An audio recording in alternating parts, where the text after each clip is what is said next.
बहावलपुर से आपको हम खबर से आगाह कर रहे हैं। डीपीओ सैयद मोहम्मद अब्बास की कमांड में बहावलपुर को मंशियात फ्री जोन बनाने का आज़म। थाना सदर यजमान पुलिस की मंशियात के खिलाफ भरपूर कार्रवाइयां, लाखों रुपए मालियती क्रिस्टल आइस और चर्स बरामद, मुकदमा दर्ज कर लिए गए।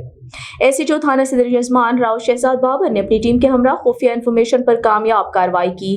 दौरान कार्रवाई मंशियात डीलर हुमायूं जफर की ऑल्टो कार से मंशियात की भारी मिकदार बरामद शुदा मंशियात में लाखों रुपए मालियती 1020 ग्राम क्रिस्टल आइस और 3 किलोग्राम चर्स शामिल हैं। मुलजिम की जेर सवार गाड़ी भी पुलिस ने कब्जे में ले ली।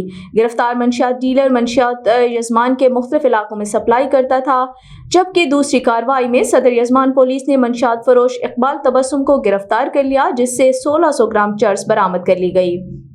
पुलिस ने अलग अलग मुकदमा दर्ज करके तफ्तीश शुरू कर दी है। मंशियात के इस नेटवर्क में शामिल बाकी मुलजमान को भी जल्द गिरफ्तार कर लिया जाएगा। डीपीओ सैयद मोहम्मद अब्बास का कहना है कि बहावलपुर को मंशियात फ्री जोन बनाने का आज़म हर सूरत पूरा किया जाएगा। मंशियात फरोशों के खिलाफ क्रैक डाउन का सिलसिला मजीद तेज किया जा रहा है। ऐसा घिनौना कारोबार करने वाले अफराद को कैफरे किरदार तक पहुंचाया जाएगा। डीपीओ सैयद मोहम्मद अब्बास ने बेहतरीन कारकर्दगी पर थाना सदर यजमान के एसएचओ राव शहजाद और पुलिस टीम को शाबाश दी।